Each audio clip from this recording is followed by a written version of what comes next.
చంటి పాప చూడండి, నేను ఇందాక కూడా చెప్పాను, మళ్ళీ చెప్తా ఉన్నా. చంటి పాప తల్లి చనిపోయింది. ఈ తెలుగుదేశం పార్టీ ప్రభుత్వము ఒక నిర్లక్ష్యం వలన గవర్నమెంట్ హాస్పిటల్లో ఒక తల్లి చనిపోయింది, పాప బతికింది. ఇవాళ రాజమండ్రిలో ఏం జరుగుతుందండి? రాజమండ్రిలో ఒక ప్రైవేట్ హాస్పిటల్, అది కూడా చిల్డ్రన్ కేర్ హాస్పిటల్, గైనీకి సంబంధించి రెయిన్బో హాస్పిటల్ అనుకుంటా, దాని ఓపెనింగ్ కి ముఖ్యమంత్రి గారు కోడలు వచ్చారు. ఓపెనింగ్ కి అంటే ఒక పక్కనేమో పేద ప్రజలు చనిపోతా ఉన్నారు, ఇంకో పక్కనేమో అక్కడ సీక్వెన్స్ చూడండి ఎలా జరుగుతుందో. చంద్రబాబు నాయుడు గారేమో మెడికల్ కాలేజీలని పీపీపీ చేస్తా ఉన్నారు, అంటే పేదలకు అందనివ్వకుండా, విద్య వైద్యం అందనివ్వకుండా చేస్తా ఉన్నాడు. ఇంకో పక్కన వాళ్ళ తాలూకా వాళ్ళు వచ్చి ప్రైవేట్ హాస్పిటల్, కార్పొరేట్ హాస్పిటల్ ఓపెనింగ్లు చేస్తా ఉన్నారు. గవర్నమెంట్ హాస్పిటల్ గాలికి వదిలేస్తా ఉన్నారు. Negligence of both doctors. ఒక ఆమెమో క్రిటికల్ టైంలో అందుబాటులో లేదు, నెగ్లిజెన్స్ చూపించిందని ఒక ఆమె గురించి ఇచ్చారు.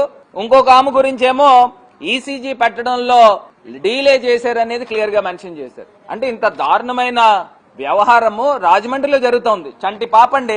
మరి ఈ పాపకి వైఎస్ఆర్ కాంగ్రెస్ పార్టీ తరఫున ఈ ప్రభుత్వాన్ని డిమాండ్ చేస్తా ఉన్నాం, ₹1 కోటి ఎక్స్గ్రేషియా ప్రకటించండి. నా పాపకి ఎందుకు ఇలా అయిందంటే, అలాంటి పెద్ద డాక్టర్ కూడా ఇదే ప్రదేశంలో చనిపోయింది, నీ కూతురు చచ్చిపోతే నువ్వు గొడవ చేయకి ఇక్కడ అర్జెంట్ గా వెళ్ళిపో అని చెప్పింది ఆ మేడం అన్నారండి. నేను వెళ్ళి అడిగితేండి సమాధానాలు కూడా కరెక్ట్ గా చెప్పలేదండి. కాళ్ళ మీద కూడా పడ్డాను, నా కూతురు భరించలేకపోతుందండి, చేయండి ఆపరేషన్ అంటే. నీకు తెలుసా మాకు తెలుసా అని అడిగారు సార్. ఆ రోజు రాత్రంతా మమ్మల్ని అలాగే తిప్పించేశారు సార్.